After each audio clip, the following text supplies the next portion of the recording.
राजा का चेहरा तमतमा उठा। लोमड़ियों में सहज वृत्ति होती है, वे अपने माता पिता को पहचानने में गलती नहीं करते। बच्चा बदलना बेतुका है। मैं मुस्कुराया, उन दोनों को देखते हुए जो कुछ मिनट पहले बहुत खुश थे। जवान युवान से मुड़ा और घूरा, उसका चेहरा गुस्से से तमतमाया हुआ था। तुम्हें क्या लगता है कि तुम और तुम्हारा अपाहिज पति कुछ भी ढंग का पैदा कर सकते हो? तभी मेरे बच्चे के चारों ओर की आध्यात्मिक ऊर्जा अचानक बढ़ गई। आकाश में वह सारी लाल रोशनी उसके शरीर में समाने लगी। रक्तवर्णी ऊर्जा बस बढ़ती ही जा रही थी। फॉक्स किंग अचानक सदमे में चिल्ला उठा।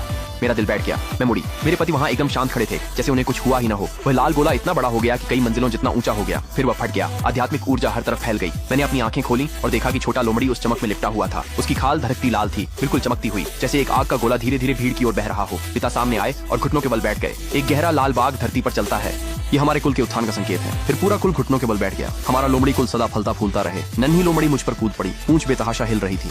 वह मुझसे कुछ बार सटा, प्यार से मम्मी कहा और वह दबाव कम हो गया। वह बस एक सामान्य बच्चा था, मुझ पर मचल रहा था। गुयान की आंखें चमकी, वह आगे बढ़ी। मैं तुम्हारी माँ हूँ, ये मेरा बच्चा है। लेकिन मेरे बच्चे ने उसे बस झटक दिया, उसे 10 मीटर दूर फेंका। वो गिरी और खून उगलने लगी। मैं हैरान था, नवजात में इतनी शक्ति की उम्मीद न थी। जवान युवान छू नहीं मानी। ये कैसे संभव है?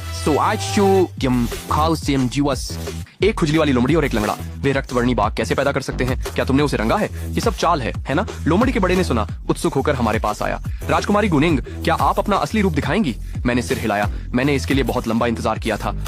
मैंने अपनी शक्ति केंद्रित कर अपना असली रूप दिखाया। बर्फ सफेद रोएं सबको दिख रहे थे, पर भौहों और आंखों के पास लाल चमकती आग की हल्की लपटें थीं। लोमड़ी के बुजुर्ग ने रुककर अविश्वास में कहा, ये एक ज्वाला लोमड़ी है। तुम लोग वाकई अंधे हो। ज्वाला लोमड़ी पूरे लोमड़ी कुल का सबसे दुर्लभ जीव है। बर्फ सी सफेद पर गहरे लाल निशानों वाली। ये 10,000 वर्षों में एक बार ही मिलती है। जैसे ही उसने बात खत्म की, पूरी भीड़ चौंक गई।